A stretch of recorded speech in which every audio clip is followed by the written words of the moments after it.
É uma questão de gravitação, tá? Que envolve teoria cinética dos gases, né?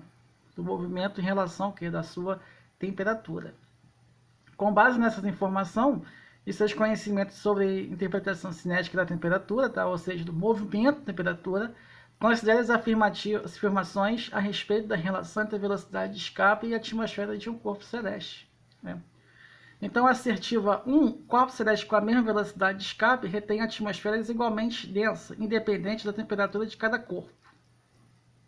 O que vocês acham? A assertiva 2, moléculas de gás nitrogênio escapam da atmosfera de um corpo celeste mais facilmente do que moléculas de gás hidrogênio. A assertiva 3, comparando o corpo celeste com temperaturas médias iguais, aquele com maior velocidade de escape tende a reter uma atmosfera mais densa. Geralmente, né, quando você vê questão de massa, corpo, geralmente está muito associada à temperatura fria, né?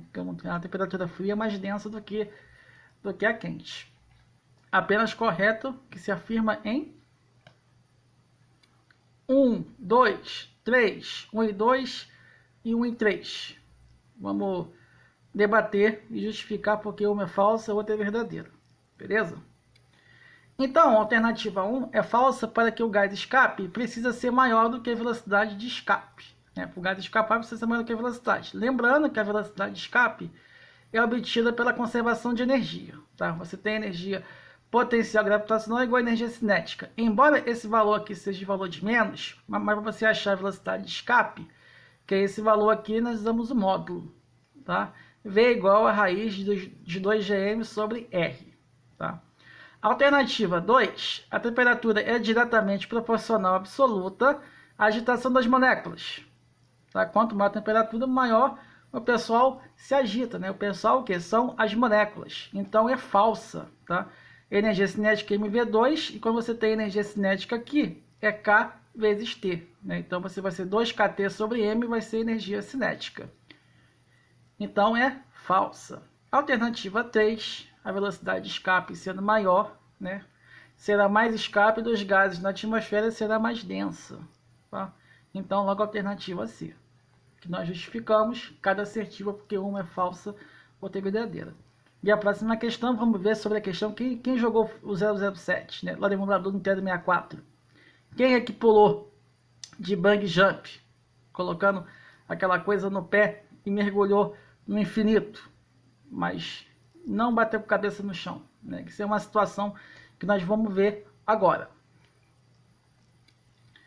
A questão 7.4, né? Um equipamento bug jump está sendo projetado para ser utilizado em viadutos de 30 metros de altura. O elástico utilizado tem comprimento relaxado de 10 metros. Qual deve ser o mínimo valor da constante elástica desse elástico para que ela possa ser utilizada com segurança no salto por uma pessoa cuja massa somada do equipamento de proteção, ela conectada, seja 120 kg, tá? A massa do sistema quando existe dois elementos, a massa da pessoa mais a massa do elástico. Tem um valor justamente material especial para que possa ser projetado para que a pessoa não se machuque. Porque caindo de cabeça no chão, nós faremos nossa mudança forçada, né? Por outro meio. Tá? Então, a alternativa A é 30 Nm por metro, B, 80 Nm por metro, C, 90 Nm por metro, D, 160 Nm por metro, E, 180 Nm por metro. Então, nós temos que ver o seguinte, se está numa altura, ele vai cair, vai se esticar todinho, então nós vamos ter o quê? Uma conservação de energia, né? Conservação de energia, que energia potencial gravitacional vai ser igual ao quê? Energia potencial elástica. Mas primeiro, nós temos que fazer uma continha aí. Nós sabemos o valor da elongação para que não haja problema, né? Que nós vamos relacionar a altura do viaduto e o comprimento relaxado de 10 metros. E tem aqui, né? Note a DOT, despreze a massa do elástico às forças dissipativas. Então, você tem resolução da questão 7.4. Para fazer essa questão, devemos pontuar a seguinte situação, tá? Uma distância para que a pessoa não se machuque, tá? Você tem o comprimento do elástico e a altura tem que ser menor e igual a 30. Então, o x vai ser o quê? 30 com menos 10 vai ser igual a 20. Né? O segundo passo, vamos achar a constante da mola aplicando a conservação de energia. Né? Kx ao quadrado sobre 2 igual mgh, onde K é queremos saber, né? Como disse, conservação de energia do elástico igual a energia potencial por conta da sua altura. Então, a energia de A igual a energia de B, K, 20 ao quadrado, esse asterisco aqui é potência. O 2 que estava aqui embaixo passou multiplicando, é 2 vezes 120 vezes 10 sobre 30, que 7.200 por 400 é igual a 180 Newton por metro, que é a alternativa E que nós estamos procurando, porque toda mola tem constante elástica. Ah, mas uma mola é pequena, outra grande. Se for do mesmo material, a constante elástica é a mesma. Beleza? Só muda de acordo com o material. Vamos lá, questão próxima. Na questão 7.5, tá? É uma questão de circuito elétricos, tá? Nós temos aqui um circuito série, um circuito paralelo e um circuito também paralelo, mas só que tem um mistozinho aqui, tá? Porque esse valor aqui está em série com L. Nós vamos ver o comportamento, tá? Um fabricante projetou resistores para utilizar em uma lâmpada de resistência L, tá? Cada lâmpada aqui. Cada um deles deveria ter resistência R. Após a fabricação, ele notou que alguns deles foram projetados erroneamente, de forma que cada um deles possui uma resistência RD igual a R sobre 2. Tendo em vista que a lâmpada queimará se for percorrida por uma corrente elétrica superior, V sobre R mais L. Em quais dos circuitos a lâmpada queimará? Tá? Bom, a maneira de você calcular, você pode aplicar a lei de Ohm, né? Mas oficialmente é a lei de Polier. Tá? Então, ele vai ter o quê? Esse valor aqui de RD, né, com o mouse tampou assim, é R sobre 2, isso aqui R sobre 2. Esse aqui R sobre 2, R sobre 2, R sobre 2. Mas repara que aqui na situação 3 aqui, RD vai estar em série com RL. Então, não vai nos interessar. Então, se for até V sobre R mais L, a lâmpada não vai queimar. Mas se for superior, nem que seja em uma unidade, a lâmpada já vai queimar, certo? Porque o seguinte, na nossa casa, nós utilizamos circuito paralelo. Porque se você liga no seu quarto e desliga na sala, o circuito vai continuar funcionando, certo? Só que existe circuito separado para iluminação, para tomada, para chuveiro, para ar-condicionado. E aquela coisa de 220 127 é a rede da concessionária. Enel, Light, cada um na sua cidade. Certo? Então vamos para os cálculos. Nós temos as opções ainda, tá? Um apenas, 2, 1 e 3, 2 e 3, ou letra E. Então vamos para os cálculos e vemos da seguinte forma. De acordo com o circuito, vemos que REC é o quê? R sobre 2 mais R sobre 2. Que dá o valor o quê? De R mais L. Né? Colocando a lei de Ohm, V R vezes I. O valor da corrente é V sobre R mais L. Não queima, pois não supera o valor do limite. Professor, como é que eu vou ter certeza? Chama L de 2, chama o R de 1. Ou chama R igual a 1, L igual a 1. O mesmo valor. Aí você vai ver quando é que vai ser. Né? Mas lógico que na equação original do enunciado tem que ser R igual a 1, L igual a 1. Aí você vai ver, certo? Então, você vai ver o quê? Não queima, pois não supera o valor do limite. No segundo circuito, vemos que RD está em paralelo, que o valor vale RD sobre 2, então a REC será o quê? R sobre 4. E fica incerto, podemos calcular, né? Que I fica igual ao quê? V sobre R sobre 4 mais L. Então, queimará, pois ultrapassa do valor nominal.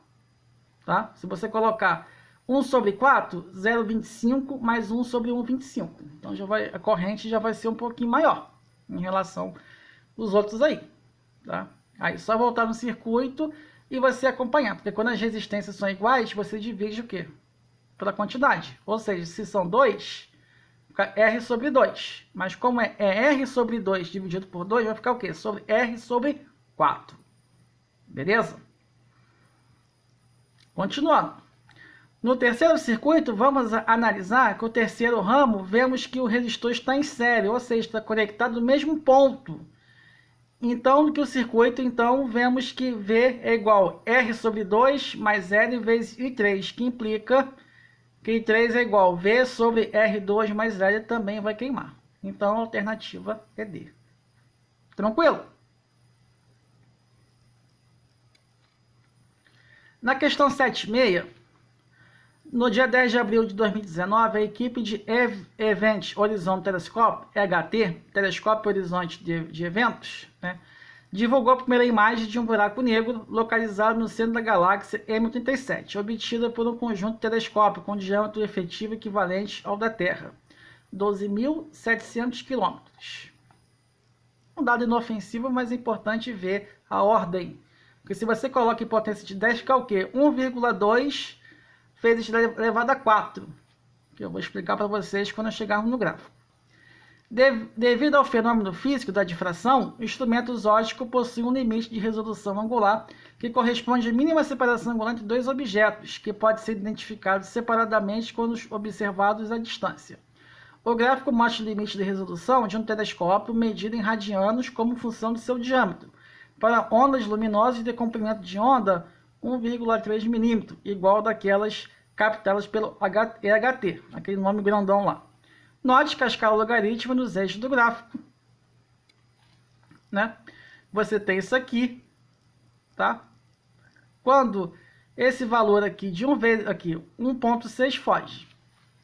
Você tem o que? 1 vezes 10 menos 8, vai decrescendo, tá? Conforme decresce, a resolução angular aumenta o diâmetro do telescópio, tá? Aí você chega aqui, ó o segredo aqui, 10 a 4, e quando bate 1 vezes 10 a menos 10, ó. Lembra na parte anterior, que é 1,2 vezes 10 elevado a 4. Então, o diâmetro efetivo do telescópio em quilômetro, tá? Vamos lá ver. Então, sabe-se que o tamanho equivalente de um pixel na foto do buraco corresponde ao valor menor distância entre dois objetos, né, naquela galáxia que pode ser identificado separadamente pelo EHT. Com base nas informações anteriores na análise do gráfico e sabendo que a distância da Terra até a galáxia M7 é 5 vezes 10 elevado a 20 km, indique o valor mais próximo do tamanho do pixel. Nós vamos ter que ver pelo gráfico, onde nós vemos aquela ordem de 10 elevado a 4, por causa da distância que nós vimos lá atrás. Aí nós vamos achar o quê? O valor de encontrado, tá? Então vamos lá. A, 5 vezes 10 elevado a 1 km, 5 vezes 10 a 4 km, 5 vezes 10 a 7 km, D, 5 vezes 10 elevado a 10 km, é 5 vezes 10 elevado a 13 km. Então, segue em frente. Então, você tem o pixel, desvio angular vezes o diâmetro. 10 a menos 10 vezes 5 vezes 10 a 20. Então, se você tem o quê? Potência de mesma base, né? Aí você tem aqui 10 menos 10. Então, vai ser 5 vezes 10 elevado a 10 pixels, que concluímos que é a alternativa D. Tá? Nesse caso, é 10 elevado a menos 10.